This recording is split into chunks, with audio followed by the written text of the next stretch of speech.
Broadcasting from a YouTube, SoundCloud, or iTunes station near you around the world. What's happening, everybody? Justin, Bridgewater's Finest on YouTube, Blockbuster_guy on Twitter. We are knee-deep in the 2017 NFL preseason, and that means Justin's NFL football pick show for the 2017-2018 season is now.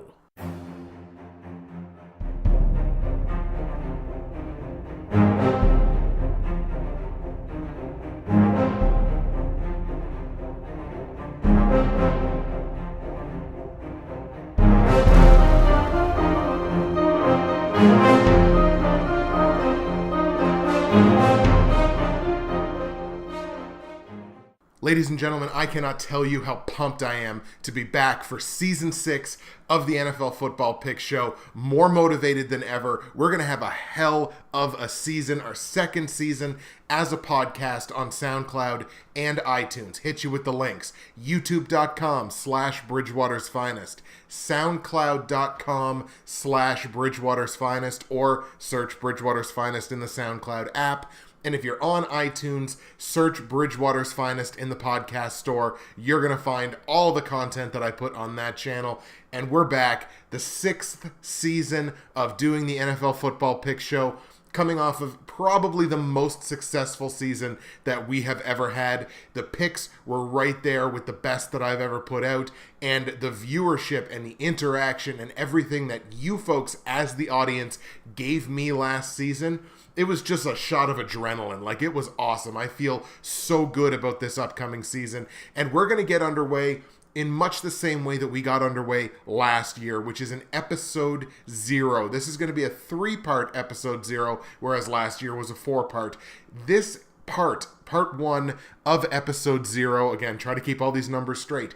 Part 1 is going to be full AFC conference predictions through the entirety of the regular season, like we did last year. Next week, you're going to get the full NFC predictions. That's what part 2 is going to be. And then part 3, we're going to do a little Q&A. I've been asking in multiple places for a couple of weeks now for people to suggest questions, topics, things to talk about for a full-length NFL-related podcast on August the 28th, just a week before the regular season opens up. So that's what the August 28th portion of this is going to be, which would be part 3 of episode 0. This week you get AFC predictions. Next week we go to the NFC.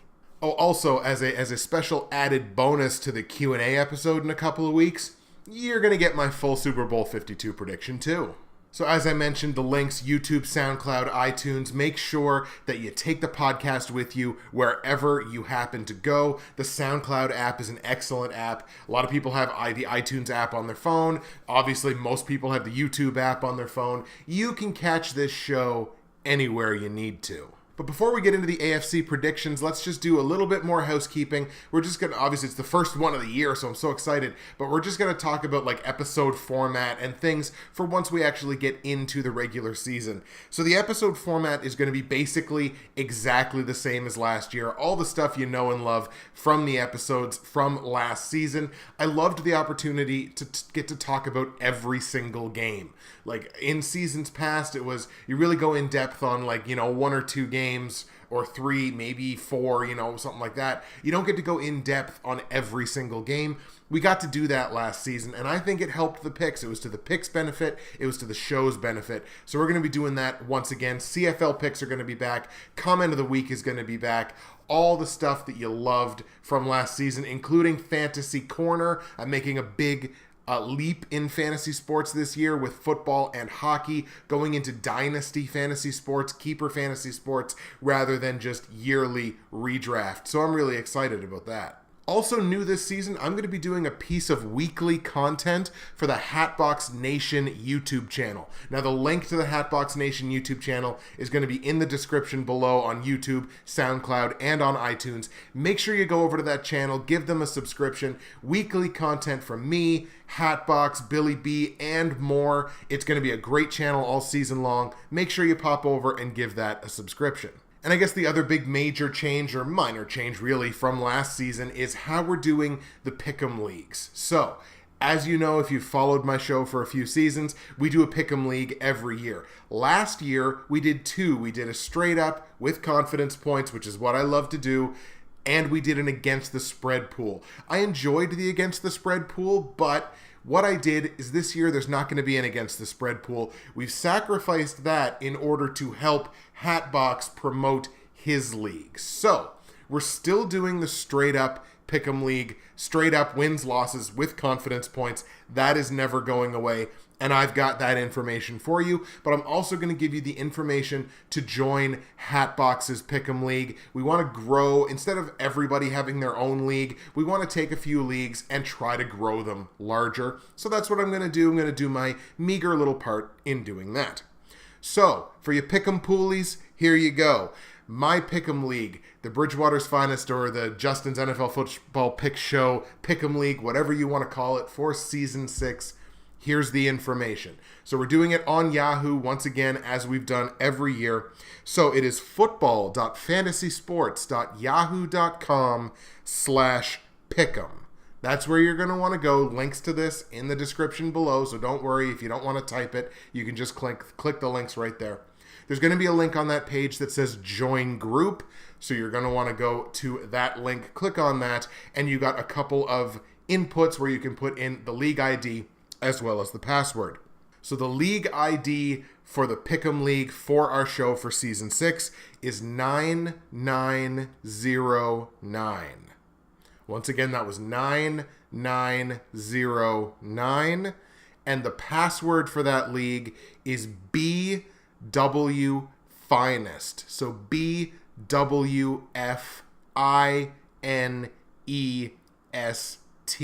One more time, all that information is going to be in the description below, but there it is for you. So that's the information to get into my Pick'em League. If you want to be like me and join HATBOX's Pick'em League as well, try to grow that league. Again, you go to the exact same place. The league ID is 7881. Once again, that was 7881. And the password is HATBOX. HATBOX. So make sure you join both of those Pick'em Leagues. And once again, that's a component of the show. If you win a week in my Pick'em League, you're going to get shouted out on the show. If you win a week in HATBOX's Pick'em League, you'll probably get shouted out on the show as well. So make sure you join both of those Pick'em Leagues. Let's have a great season. Put your picks head-to-head against mine, HATBOX's, and a ton of other NFL YouTube prognosticators. Speaking of which, the last thing that we'll do here is put in a shameless plug for the NFL YouTube Prognosticators Facebook page. Check the description for the link to that. Make sure you join us. We talk football all season long. It's a great community. We have over 300 members. I would love to see that grow and explode this season. So make sure you find that link in the description and join us on the NFL YouTube Prognosticators Facebook page. All right, folks, housekeeping taken care of. Let's get into these AFC predictions for the 2017-2018 regular season. And let's start in the AFC East, right at the top. So obviously, AFC East, we're talking about Buffalo, Miami, New England, and the New York Jets. Best offense and best defense in this division, it's got to go to New England. Obviously, they were top 10 in both of those categories, total offense and total defense, last season. But let's start in Buffalo. Buffalo, I think, has had one of the more interesting off seasons, if you want to put it that way. A lot of movement trying to, not really a rebuild so much, but you can see, like, in little pieces, a bit of a debuild and to varying degrees of success.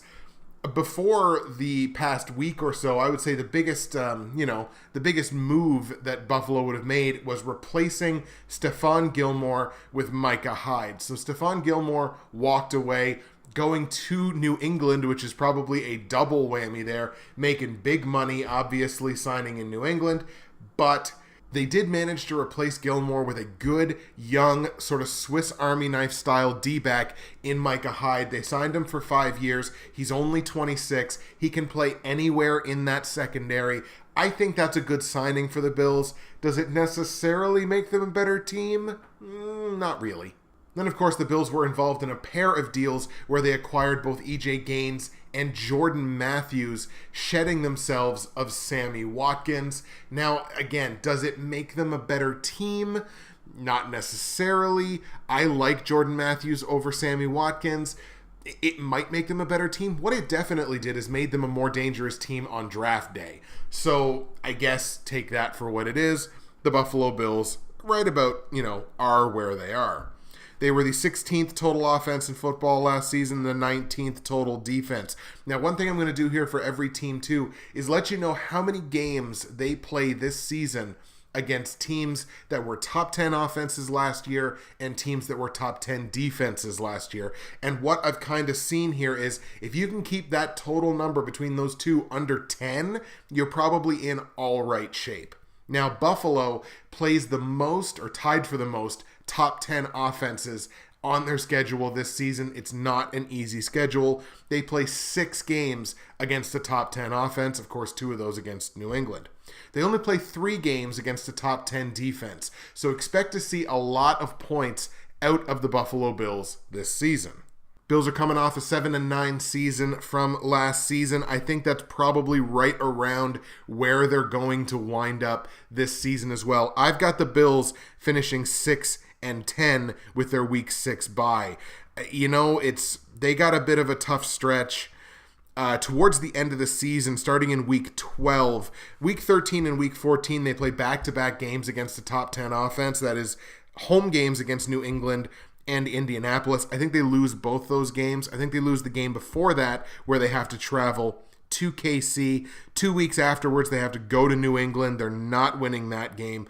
It's going to be a rough stretch here for Buffalo. They're going to have a couple of 3-game losing streaks. Actually, they're going to have 3-game losing streaks this season, and one of them is going to come right out of their bye week. A couple of tough home games for them. The Bucs and the Raiders, 2 very good offenses. The Bucs have a really good defense. I don't think they win those games. I've got the Bills finishing 6-10. Let's go to Miami now. Biggest news, obviously, out of Miami. Ryan Tannehill is done for the year. Jay Cutler steps in to be the starting quarterback with Matt Moore as the backup. And you can't see me right now, but I am, stretching my collar as if like to say, ooh boy. Mario Williams, another significant departure for the Dolphins, although he really didn't play all that well last year after they signed him to the 1-year show-me deal. But they did manage to add Lawrence Timmons to their defense core. They've been looking for a reliable linebacker play. They may find it in Lawrence Timmons. The Dolphins ranked outside the top 20 in both total offense and total defense last season, 24th and 29th respectively. They play 5 games this season against top 10 offenses. They play 4 games this season against top 10 defenses. They were 10-6 last year. They don't sniff that this year. I don't know how a team that was 24th and 29th in total offense and total defense managed to get to double-digit wins. It's a shocker to me. It's not happening twice, especially not with Jay Cutler. So I've got them, what do I have them? I have them 5-11. I think this is going to be a tough season for Miami. They have to play tough teams, not just within their own division, like teams that they're competitive with, but the other division that they happen to have to play, which is the NFC South, I believe it is. That's not an easy division. There's high-powered offenses in that division. Miami's defense can't stop anybody, especially on the run. It is easy. Like I made a joke about it on the Progs page.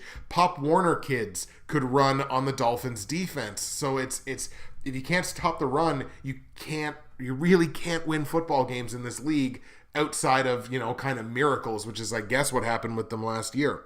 But 5-11, I've got the Dolphins. I think they don't win a game after their Week 11 bye. They've got 3 straight games against top 10 defenses at New England and then home to Denver and New England again. They don't win any of those games. I think at that point, the season is probably done. I don't think they win another game after their Week 11 bye. They have to go to Baltimore. That's a tough game. They have to go to Atlanta. That's a really tough game. Tampa Bay, I don't think they beat Tampa Bay. So there's a lot of really rough games on Miami's schedule. I've got the Dolphins finishing at 5-11.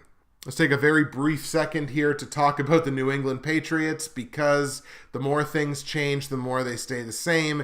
It's going to be another significant season for the New England Patriots. Interestingly enough, there's been a significant amount of turnover for the Patriots this season. I mean, they lost Martellus Bennett, they lost Chris Long, they've lost Logan Ryan, which may be the biggest loss on their defense, but then again, they did replace him with Stephon Gilmore, so, hey, big deal.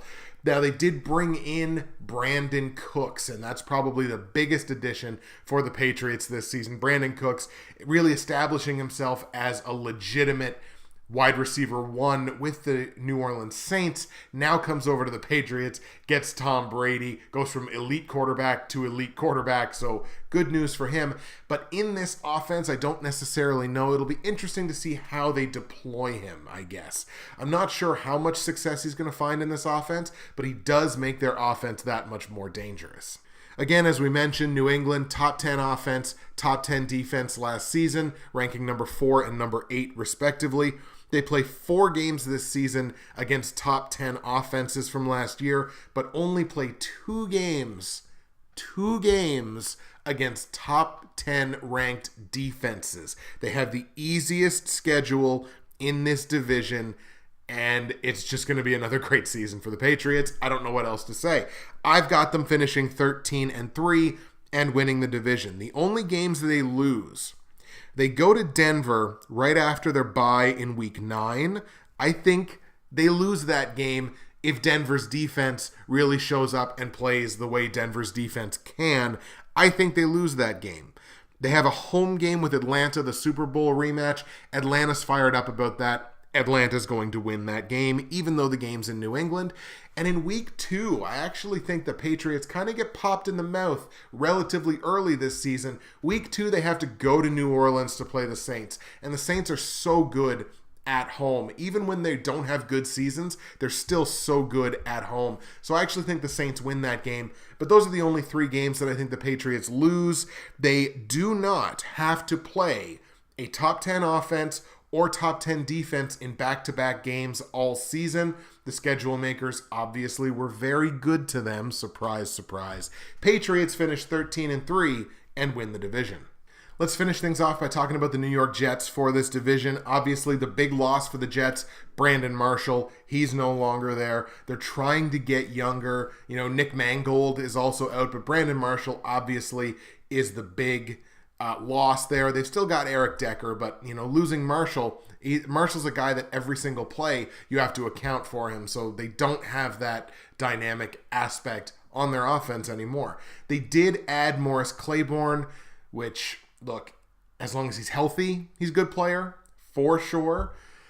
He's probably a top 20 cornerback in the league, good enough to be a CB1, but he's got to stay healthy. So it's going to be an interesting season here for the Jets, although I don't think it's going to be a super successful one. They did finish 5-11 last season. They were only the 26th ranked offense in football. They were just outside the top 10 in total defense. They ranked 11th. They play 5 top 10 offenses this season. They play 4 top 10 defenses this season. Jets quarterback play is going to be a big question mark. Basically, their whole offense, I think, is going to be a big question mark. And until I see it on the field, I certainly can't go any better than they finished last year. I got to see how the defense plays. Morris Claiborne stays healthy. If he gets hurt, that's one of their top 2 cornerbacks gone, and that's just going to spell bad news in this division with these opponents. I've got the Jets finishing 4-12, one game worse than they did last season. Their 4 wins, I actually think week 14, late in the season, they go to Denver. I think that's a trap game. I actually like the Jets to win that game. So that's one of their 4 wins right there. It's the only game that they will win, in my opinion, after their week 11 bye. They got a game against Buffalo at home that I think they win. They got a game against Jacksonville at home that I think they can win. It'll be interesting to see how Jacksonville's offense tries to progress. I feel like we say that every season. And they go to Cleveland. I mean, the Browns are still a tire fire, so I think they probably win that game. But those are the only 4 games that I think the Jets win all season. They go 4-12, and they are in the basement of the AFC East. Now let's move to the AFC West. You had the Chiefs and the Raiders, who both had 12 wins last season, had excellent seasons. The Broncos finished over 500 at 9-7. But let's start there. Let's start with Denver, because I think their case is really interesting, because I don't feel like they've lost anybody. Their major loss was DeMarcus Ware, who decided to retire, injury concerns, things like that, obviously. But they can very easily replace DeMarcus Ware. They got a former first-round pick that they're going to slide right into that slot. I don't think they're going to feel that pain of losing DeMarcus Ware all that much. They did add to their offensive line, which is something that they need to do. Former Cowboys guard Ronald Leary has joined that squad, so hopefully their offensive line can be better. They can establish more of the run. They can give time to the quarterback, whoever the quarterback's going to be, whether it's going to be Trevor Siemian or Paxton Lynch. In my opinion, I think you put the young guy out there, Lynch. He's big. He's got the capacity to be a monster. That's who I would be playing. I would leave Siemian on the bench in case you need him in certain situations. That's the way that I would go with it, but obviously I'm not the coach. But the offensive line hopefully gets better with the addition of Leary. So here you go. Let's talk about the Broncos. Broncos only had the 27th total offense in football last season, but they were top 5 on the defensive side, ranking number 4 overall. They are tied with Buffalo, having to play 6 games against top 10 offenses this season. Now, they only have to play 2 against top 10 defenses, and that is also fewest in the AFC. Tied with, you guessed it, New England. Despite the fact that I worry that they're going to have inconsistent quarterback play, and I do worry about the offense that will hopefully get better if the offensive line gels and gets a little bit better, I still think Denver's going to be right in the conversation here for a wild card spot. I like the Broncos to do one better than last year and go 10-6. Again, hopefully Paxton Lynch takes that next step forward. If not, Trevor Siemian's right there, and he's adequate at quarterback. I don't think I'd be comfortable going much higher than adequate. But I expect Paxton Lynch to win the job ultimately. I think they go 10-6. Actually, I think they're going to be 10-4 before the last 2 games of the season. I think, unfortunately, it's going to be back-to-back losses. They have to go to Washington, and then they get Kansas City in the season finale. So I think they lose both of those games. Denver also does not have to play back-to-back games against top 10 defenses. They do have to play back-to-back games against top 10 offenses. Those come in week 15 and 16. They're at Indianapolis and at Washington. I think they have the offense, hopefully, to beat the Colts at Indy. So I think that happens, but then that's, again, back-to-back road games, because then they go to Washington that next week. Washington's a game that I think they lose, but I do think they beat the Colts. One thing to watch out for, Denver has an early bye. In fact, they have the earliest bye in the AFC at week 5. I would personally hate that. I would much rather have my bye closer to the middle of the season. So it'll be interesting to see how Denver plays here down the stretch, because they're going to have a stretch of how many weeks in a row? 1, 2, 3, 4, 5, 6, 7, 8, 9, 10, 11, 12. So 12 straight weeks of football after the bye week, where they only have to play 4 games before they get the bye week. So it'll be interesting to see how they play down the stretch. I think they're going to be fine. That defense is obviously stout. They'll be a top 10 defense again this year for sure. I've got them finishing 10-6. Let's talk about the Chiefs now in Kansas City. Their biggest change, I would say, would be right on their defensive line. Dontari Poe is now out of town, but he's seen his production slip in the past season or 2. They replaced Dontari Poe with Benny Logan, and I honestly think Benny Logan will be able to replace Dontari Poe's production on that Chiefs defensive line. So you know what? It's probably a wash. Chiefs, as we mentioned, went 12-4 last season. They were 6-2 at home and 6-2 on the road, even split there.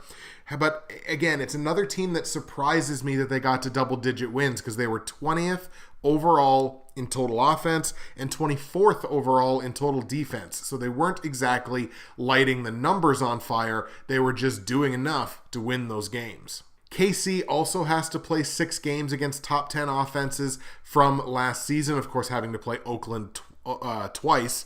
Sorry, a little stumble there. So that is, again, tied for the most in the AFC.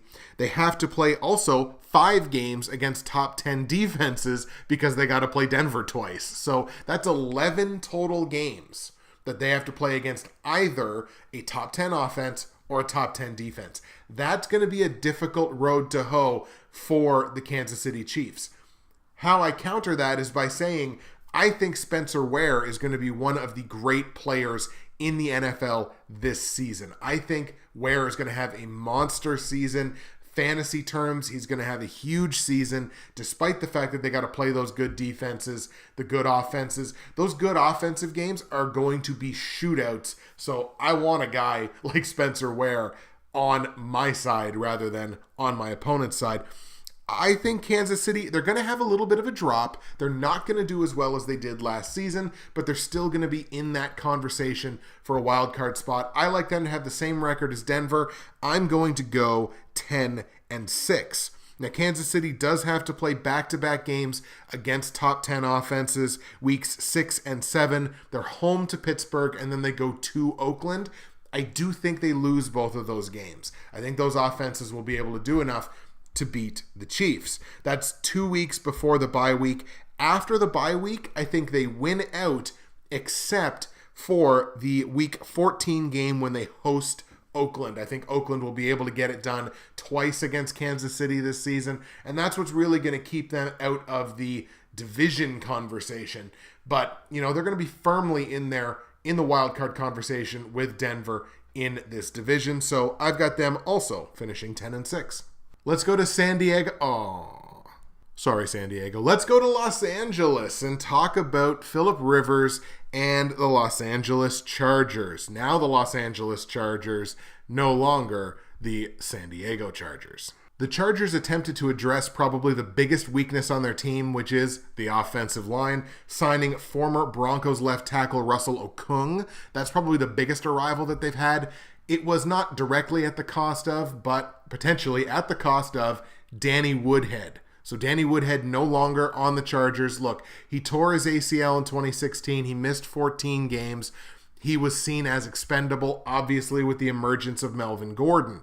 But the fact that Danny Woodhead is no longer on the team means one of the better scat back running backs in the NFL is no longer on your offense. And that's something that teams don't necessarily have to account for anymore. So it might make the offense a little less dynamic.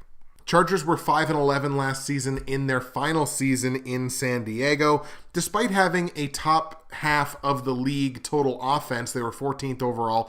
They played 5 games against top 10 offenses from last year and 5 games against top 10 defenses from last year, which means they've hit that dreaded 10 number, something definitely to keep in mind.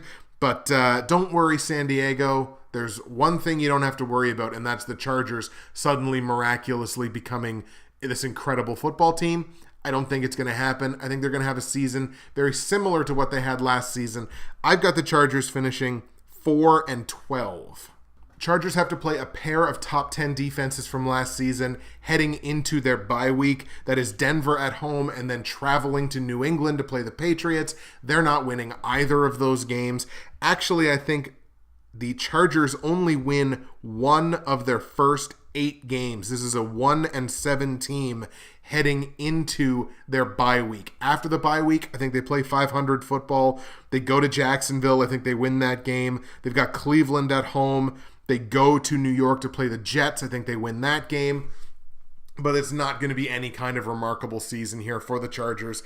I've got them finishing 4-12, and they are firmly in the basement of this division. Now let's go to Oakland, and let's talk about the Raiders coming off of a hugely successful season for them. Latavius Murray, probably the biggest name to be out the door this offseason. They've replaced him with Marshawn Lynch. It'll be really interesting to see if Marshawn Lynch is still the player that he has been in the past and that we think he is.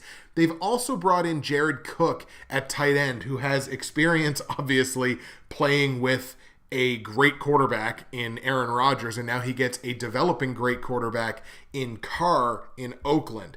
It is a big upgrade for the Raiders at the position. He's an athletic player. I think the Raiders offense, if anything, is going to be better this season.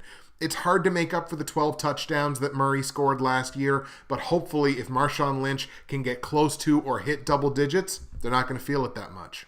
As I mentioned, the Raiders were 12-4 last season, despite only having the 26th ranked defense in football in terms of total defense. They were a top 10 total offense, though, at number 6, head and shoulders the best offense in this division. Oakland is going to need every little bit of that offense this season, as twice this season they play at least back-to-back games against top 10 ranked defenses from 2016. Week 4 and 5, they go to Denver, and then they come back home to play Baltimore. I think they lose against Denver, but I think they beat Baltimore, as Baltimore is not a great road team. I think they beat Baltimore in Oakland.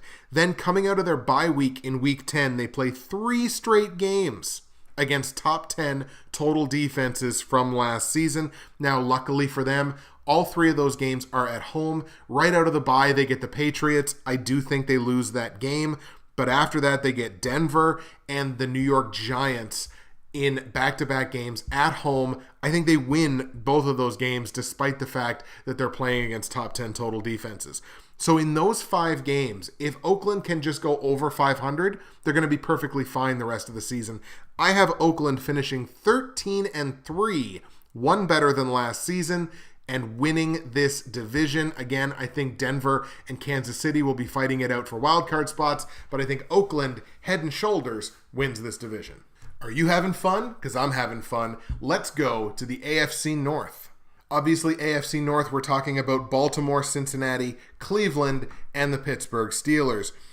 Pittsburgh, definitely the best offense in this division. They were top 10 last year. Baltimore, definitely the top defense in this division. They were also top 10 last year. Both of those, both Pittsburgh on offense and Baltimore on defense, ranked number 7 overall.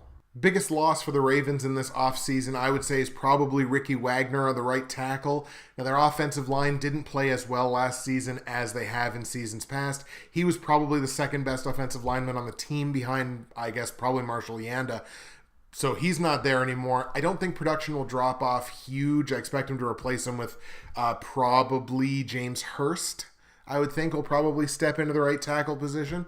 So hopefully the drop-off there is not too bad. That offensive line needs to play better than it did last season in order for the Ravens to do anything.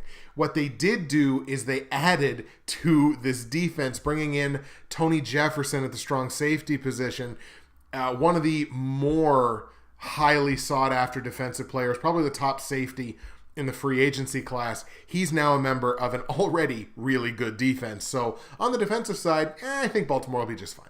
Ravens were an even 8-8 last season. They had the number 17 ranked offense in football, despite the fact that the offensive line play was a little wonky. And like I mentioned, they were top 10 total defense, number 7 overall. They play 5 games this season against top 10 offenses from last year. They only play 3 games against top 10 defenses. So the offense is going to have all the opportunity in the world to play better this season than they did last season. That defense going to have to hold up against some pretty good offensive teams, including, of course, having to play Pittsburgh twice. Speaking of Pittsburgh, the Ravens at one point will have to play back-to-back games against top 10 total offenses from last season. They've got Pittsburgh at home, and then they travel to Oakland to play the Raiders. This is in weeks 4 and 5. I do think Baltimore beats Pittsburgh in Baltimore. Baltimore's obviously a very, very good home team, kind of a mediocre road team, so I think they go to Oakland. They probably lose that game. If they can split those 2 games, I think Baltimore will be just fine. I've got the Ravens finishing at 10-6, and they're going to be in the conversation for either a wild card or maybe even the division. But I've got them getting to 10 wins. If they can split those 2 games, there's road games here that there's just no chance that Baltimore is going to win.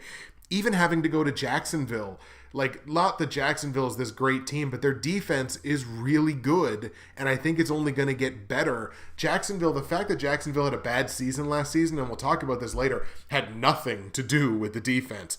So they got a good defense. They could win that game. They have to go to Minnesota. I think Minnesota wins that game probably hands down. After the bye week, they have to go to Green Bay. Green Bay beats Baltimore in Green Bay, no question about it. They lose the game when they have to go to Pittsburgh to play the Steelers. So they're going to get a split there with the Steelers, I think. And then even the game at the end of the season, they have Cincinnati at home, like in Baltimore. But that could be a bit of a trap game for me. Cincinnati could be playing for some pride at that point. I think Cincinnati wins that game. So I've got Baltimore at 10-6. They're going to be in the conversation there for the division. Speaking of Cincinnati, let's talk about the Bengals. I think this is going to be rough. So, in this offseason, the Bengals have lost their two best offensive line players, both on the same side, and of course, it's the quarterback's blind side. They lost their starting left tackle and their starting left guard, the two best players on their offensive line in the same offseason. Ouch. Now, their biggest addition, they brought in a great linebacker, Kevin Minter from, I believe it was the Cardinals, who he played for before, but they also lost Ray Maualuga. So it's not that Minter's not an upgrade over Maualuga, because I think he is, but the fact that you added after you subtracted from the exact same position, it kind of feels like a wash to me, although I think they will get slightly better on the defensive side. That offensive line is going to be one of the storylines to watch early in this NFL season, because they play a couple of teams that are pretty darn good on defense and on the pass rush.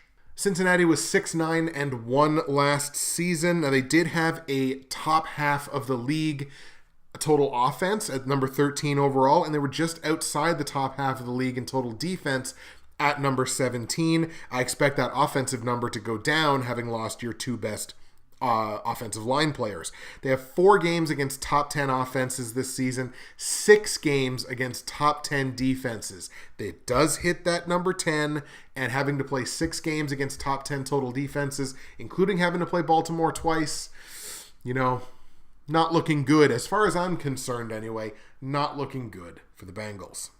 The schedule makers were also not super nice to the Bengals. They do have to play back-to-back games against top 10 total defenses right out the gate. They've got Baltimore and Houston back-to-back games, weeks 1 and 2. Now, both of those games are at home, but I think they lose to Baltimore, but I think they do beat Houston, because I really don't know what we're going to get out of that Texans offense. So I'm going to give them the Houston game. They're going to split those 2 games. But then, right out of their week 6 bye week, in weeks 7 and 8, they got to play back-to-back games against top 10 total offenses. They have to go to Pittsburgh, and then they have to come back home and play Indianapolis. Quite frankly, I think they lose both of those games. I don't think the defense holds up in the Pittsburgh game, and I think that kind of softens them up, and I think Indianapolis wins that game right afterwards. So that's going to be a rough stretch for them. They're going to have, again, a couple of points in the season where they lose back-to-back games. I've only got Cincinnati going 6-10. I'll give them the same number of wins they had last season, because it feels like, aside from losing those guys on the offensive line, nothing much in Cincinnati has changed. AJ Green is still an elite player. He's still going to have a great season. But I don't think a lot's changed, so I really can't go much higher on the win total. In fact, up until their week 6 bye, I think Cincinnati only wins 1 game, and that's that week 2 game where they're at home against Houston. They got to hit the road in back-to-back games right after that, going into Green Bay, not winning that game. And then even going to Cleveland. That's a trap game for me, division game in Cleveland. I think Cleveland wins that football game in week 4. I do have them winning back-to-back road games in week 9 and 10. They go to Jacksonville and then to Tennessee. I think they win both of those games, but it's not going to be a great season here for Cincinnati. They weren't great. Actually, they were pretty bad on the road last year. They were only 2-6. So there's those 2 road wins for you right there. But I'm only willing to go 6-10. And now let's talk about the Cleveland Browns for about a minute and a half. They lost Terrell Pryor. That's a huge hit to the offense. They replaced him with Kenny Britt. As long as Kenny Britt's healthy, that's probably a decent exchange. Look, Terrell Pryor, I think, is an excellent player. He's a guy that I'm going to try to target in fantasy. Kenny Britt might be a little more ready to be a number 1. I don't know. But it's Cleveland's offense. Like, what are we really talking about here? They did improve on the offensive line. They did get Kevin Zeitler from division rival Cincinnati, no less. They also brought on another guard, Joel Bitonio, I believe is how you pronounce that, and then also signed J.C. Treader, who was a center. So they're trying to make that offensive line much better. And on paper, Browns have one of the better offensive lines in the AFC. On paper. On paper. Look, we're talking about a 1-15 football team from last season. It's tough to get hyped for it. Number 30 overall total offense, number 31 overall total defense from last season. They play 4 games against top 10 offenses, 5 games against top 10 defenses. That is going to be very difficult for them, but I do think their win total improves from last season. By how much? I actually think it goes up by 2. I think they're a 3-13 football team, and I think that's something the Browns should actually be fairly excited over, given that they went 1-15 last season. They do not, at any point this season, have to play back-to-back games against a top 10 total offense or a top 10 total defense. They've got winnable games on their schedule. As I mentioned, that trap game week 4 where Cincinnati comes to Cleveland, I think Cleveland wins that game. That's the only game I think they win before their bye week in week 9, but I think they win that game. Like, Jacksonville comes to Cleveland, and Jacksonville has no idea how to win on the road with any kind of consistency. I gave that game to Cleveland, and then the finale, the season finale, week 17, at Pittsburgh. I think Pittsburgh may not have anything possibly to play for at that point. Maybe they do, maybe they don't. I think that's another trap game. I think Cleveland wins that game to finish off the season. They go 3-13 from what I can see. Speaking of Pittsburgh, let's talk about Pittsburgh to round out the AFC North. Pittsburgh, they were 11-5 last season. Lawrence Timmons, obviously the most notable departure for the Steelers. I mean, look, he was a Steelers stalwart for 10 years, one of the better linebackers on that team and in the AFC, a guy that was feared. He has decided to go to Miami. He joined the Dolphins. His play kind of dropped off last season, especially in coverage, so I don't think it's a monstrous loss, but it does definitely hurt the fan base who got to watch this guy for a decade.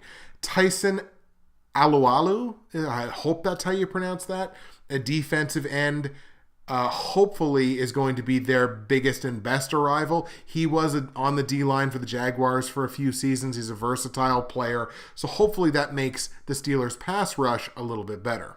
As I mentioned, Steelers were 11-5 last season, number 7 total offense in football in 2016, number 12 total defense. So look, that's firmly top half of the league. It's almost top 10.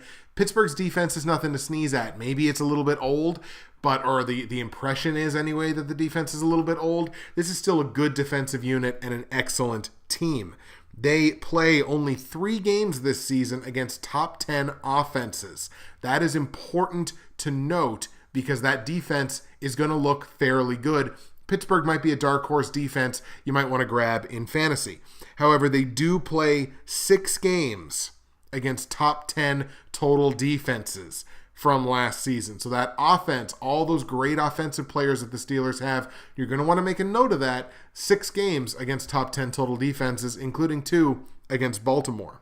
Twice this season, Pittsburgh will have to play at least back-to-back games against top 10 total defenses from last season.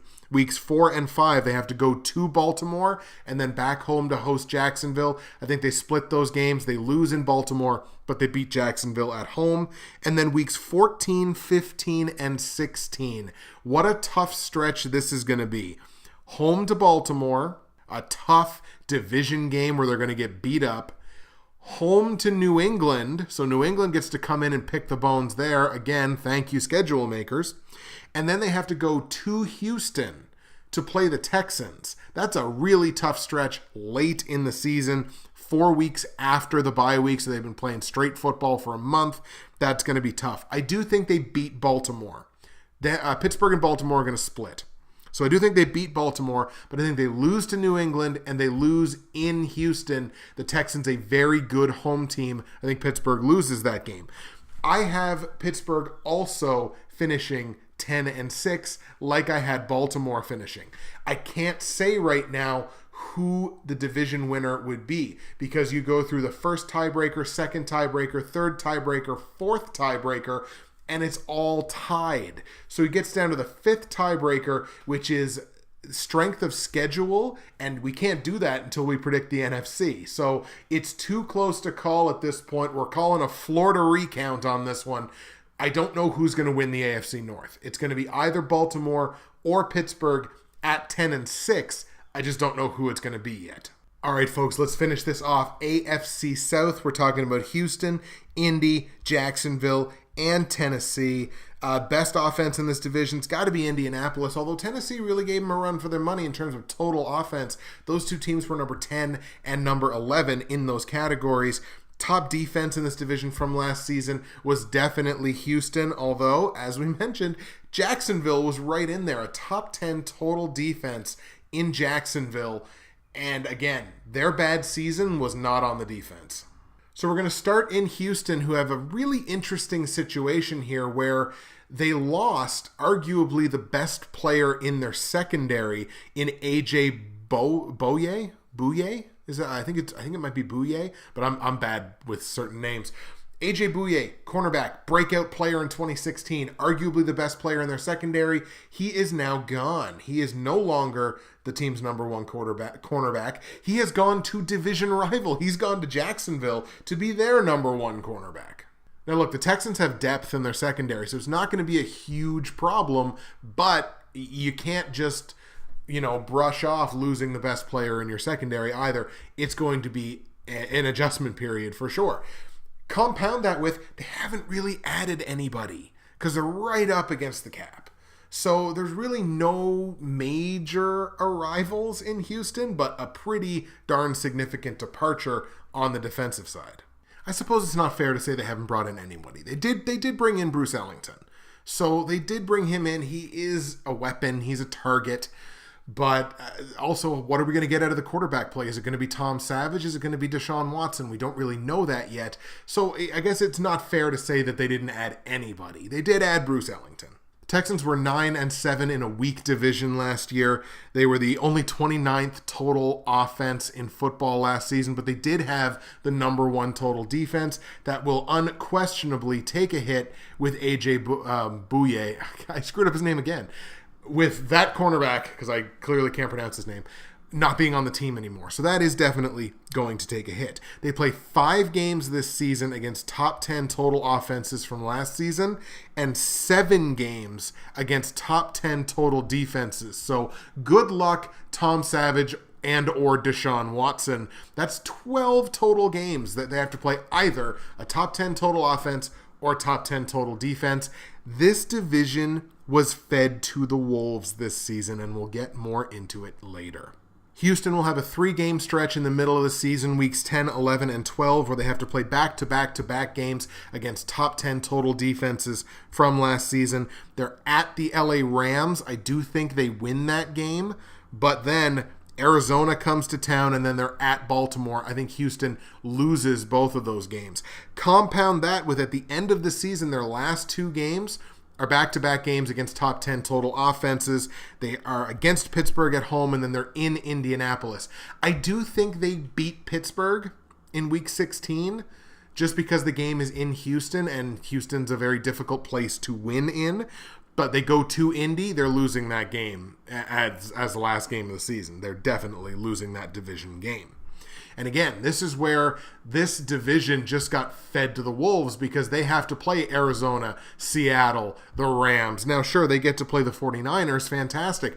But that's 3 really damn good defenses that this division has to play. So if you're not an elite offense, you're going to have a bad time. And I think Houston's going to have a bad time. I've only got the Texans finishing 6-10 this season. I need to see how the defense reacts to losing the best player in their secondary. I need to see how the QB battle goes. I need to see who wins that. How does that impact and improve or lack thereof their wide receiver core. I need to see what we're going to get out of Lamar Miller. There's a lot of got to wait and sees. So honestly, I can't give Houston the season that they had last season. So they're only a 6-10 football team to me. Let's go to Indianapolis now and talk about the Colts. Their biggest departure and biggest arrival basically come on the defensive side of the football. They did lose Mike Adams at strong safety, so they didn't lose a huge piece, but I guess Adams would be probably the biggest piece that they did lose.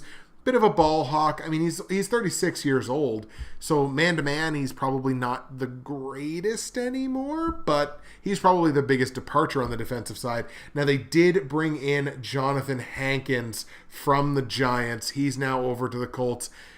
One of the better, probably, run-stopping DTs in the AFC now, I would say. So that's definitely an upgrade for them. They need to be able to stop people on the defensive side, as we will see when we talk about them on total defense from last season. So arguably the defense, I guess, got a little bit better by losing Adams but gaining Jonathan Hankins. Colts were a 500 football team last year at 8-8. They were the number 10 total offense in football, but the number 30 total defense. Holy cow, was it ever easy to play against the Colts defense. They'll play only 2 games this season against top 10 total offenses. So the defense is going to have an opportunity to play big for the Colts this season. Only 2 games against that top 10 total offenses from last season is the lowest in the AFC.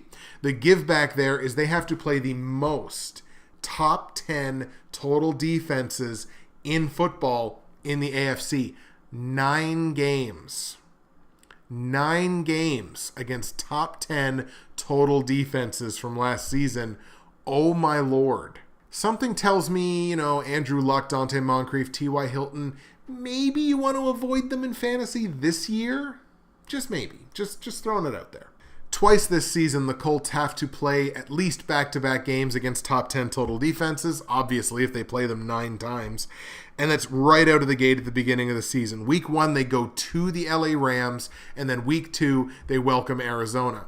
I think they beat the Rams in LA, but that Arizona game, I'm going to have to give that one to the Cardinals. So they split that one. And then right at the end of the season, the last 3 weeks of the season, 3 straight games against top 10 total defenses. We're talking about home game against Denver in week 15, going to Baltimore in week 16, and then a home meeting with Houston to end the season, week 17. Those first 2 games, I think they lose. I think Denver comes to town. I think Denver beats Indianapolis in Indy. They go to Baltimore. I think they lose that game. I think Baltimore's the defense is going to win them that game. Houston, I think they beat because the game's in Indianapolis. They're a pretty decent home team. I think they beat Houston. Houston really struggled on the road last year, so I think they win that one. So overall, I think they're probably 2-3 in those 5 games that we looked at there.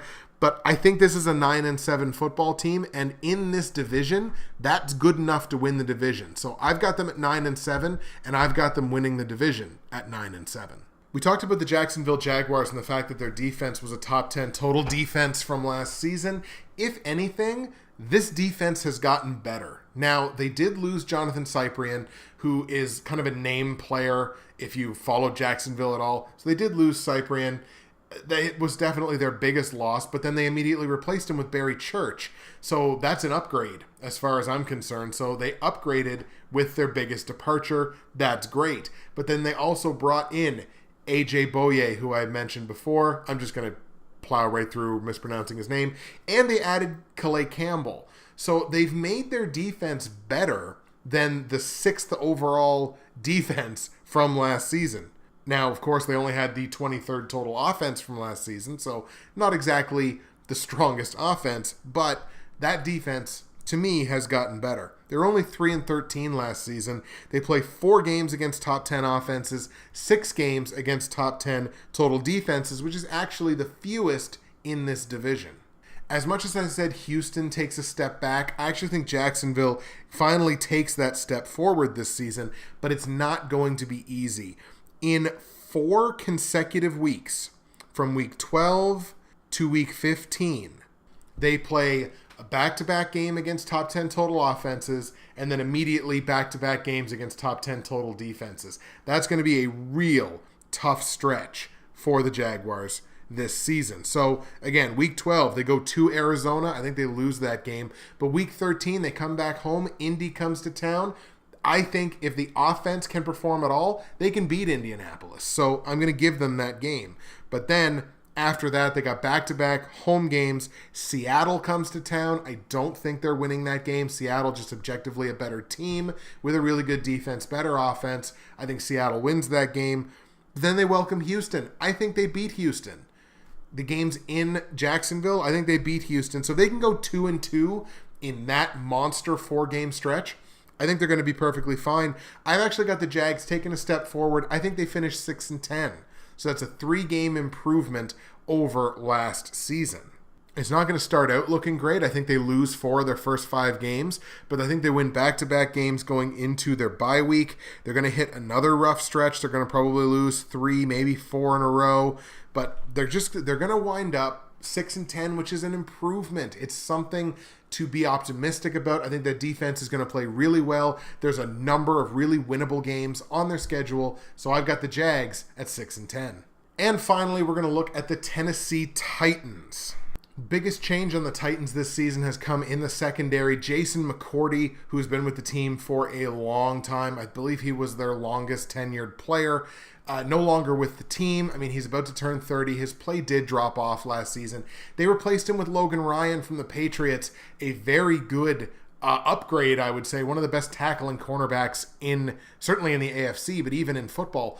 So that's an improvement as far as I'm concerned in Tennessee's secondary. They're going to miss McCourty just as the locker room presence kind of thing, but on the field, I think getting Logan Ryan is an upgrade. Titans were 9-7 last season, over 500. Can't hate that. As we mentioned, the number 11 total offense in football, and they were just barely inside the top 20 in terms of total defense at exactly number 20.